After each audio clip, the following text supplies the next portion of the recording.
আমার এই আপেল গাছটির বয়স মোটামুটি 2.5 বছর। এরই মধ্যে আমি অসংখ্য ফুলের স্পুর বা বাড দেখতে পাচ্ছি। নমস্কার বন্ধুরা, গ্রিনফ্লাই গার্ডেন্স ইউটিউব চ্যানেলের আরেকটি নতুন পর্বে আপনাদের প্রত্যেককে স্বাগত জানাই।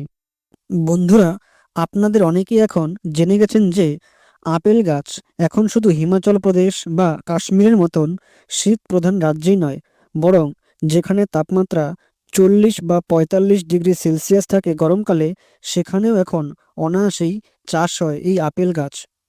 তবে বন্ধুরা, গরম ক্ষেত্রে সমস্ত প্রজাতির আপেল চাষ করা যায় না।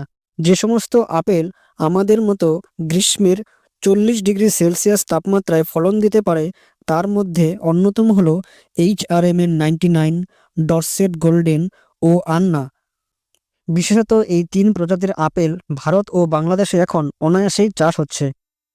এই সমস্ত আপেল গাছ রোপণ করার পর থেকে প্রতি বছর দুবার করে তাতে প্রুনিং বা কাটাই ছাঁটাই করার প্রয়োজন।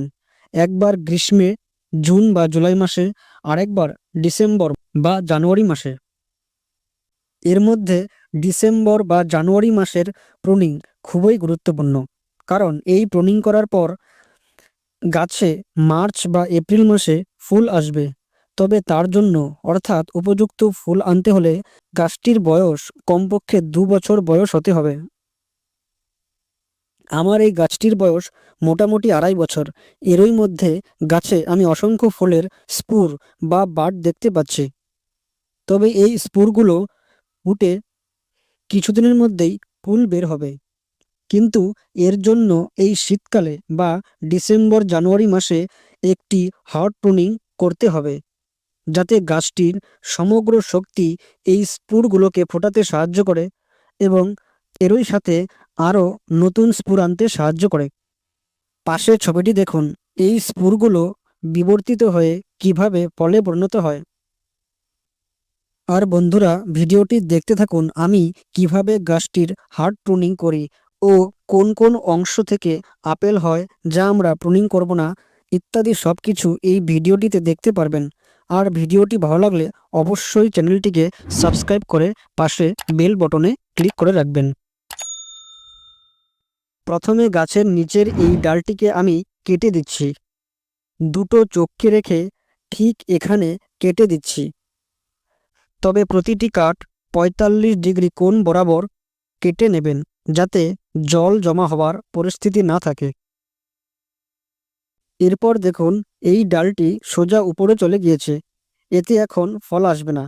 এই ডালটি এখন কেবল গাছের খাবারই সংগ্রহ করতে থাকবে, তাই এটিকেও আমি ঠিক সেভাবেই কেটে দিলাম।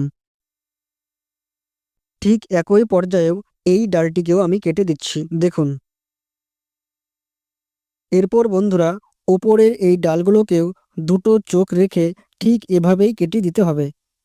এই চোখ দুটো থেকে পরবর্তীকালে 3-4টি ডাল বের হবে এবং এভাবে গাছটি বড় ও ঝোপালো হবে এবং সামনে বছর আরও অনেক আপেলের স্পুর আসবে। দেখুন আমি কিভাবে বাকি সম্পূর্ণ গাছটিকে প্রুনিং করছি। বন্ধুরা, এই দেখুন স্পুর, এগুলোকে ভুলেও কেটে দেবেন না। এগুলোই কিছুদিনের মধ্যে ফেটে ফুল বের হয়ে যাবে। আর এগুলোকেই শক্তি যোগাতে ও পরবর্তীতে এমন অসংখ্য স্পুর আনতে আমাদের এই প্রুনিং কার্য। দেখুন, এই সরু ডালটির একটি চোখ রেখে কেটে দিচ্ছি। এটিকেও আমি এখানে কেটে নিলাম। দেখুন আমি এগুলোকেও কেটে নেব। বন্ধুরা, যদি গাছে দুর্বল বা শুকনো ডাল থেকে থাকে, তবে তাদের একেবারে ঘেঁষে কেটে দিতে হবে। আমার এমন ডাল নেই, তাই এই সবল ডালগুলোকে দুটো চোখ রেখে আমি প্রুন করে দিচ্ছি। দেখুন, সমগ্র গাছটির প্রুনিং করে এখন যে ডালটি সোজা ওপরে যাবে, সেই ডালটিকেও কেটে দিতে হবে। দেখুন আমি সমগ্র গাছটিকে প্রুনিং করে দিয়েছি। ঠিক এভাবেই আপনারা প্রুনিং করে নেবেন এই জানুয়ারি মাসে, তবেই দেখবেন এপ্রিল মাসে ফলগুলো সেট হয়ে যাবে। অন্যথায় গাছটির বৃদ্ধি ও ফল কিছুই হবে না। আর প্রুনিং করে একটি ফাঙ্গিসাইডের পেস্ট ঠিক এভাবেই কাটার পর এই সমস্ত অংশে লাগিয়ে দেবেন, যাতে এখানে কোনোরূপ ফাঙ্গাস না লাগতে পারে। এছাড়াও এই পেস্টটি দেওয়ার আরেকটি অন্যতম কারণ ডাইব্যাক থেকে আটকানো। এবং বন্ধুরা, এরপর অবশেষে এই সমগ্র গাছটিকে ফাঙ্গিসাইডের জলে এভাবে ভিজিয়ে দিতে হবে। দেখুন আমি সমগ্র গাছটিকে এভাবে ভিজিয়ে দিচ্ছি। তবে বন্ধুরা, এই ছিল আপেল গাছ সম্পর্কে একটি গুরুত্বপূর্ণ ভিডিও। আপনারাও এখন আপনাদের কাছে এই প্রুনিং কার্যটি সম্পন্ন করুন। আর এখনও যাদের আপেল গাছ নেই তারা অবশ্যই একটি আপেল চারা সংগ্রহ করতে পারেন। HRMN99 এই আপেলটি স্বপরাগী, তাই এই আপেল আপনারা অনায়াসেই রোপণ করুন এবং এতে প্রচুর ফল পাবেন। আর বন্ধুরা, ভিডিওটি ভালো লাগলে একটি লাইক করে দেবেন। কোনো বিষয়ে মন্তব্য থাকলে কমেন্ট বক্সে বলবেন। আর চ্যানেলটি অবশ্যই সাবস্ক্রাইব করে পাশে থাকবেন। ধন্যবাদ।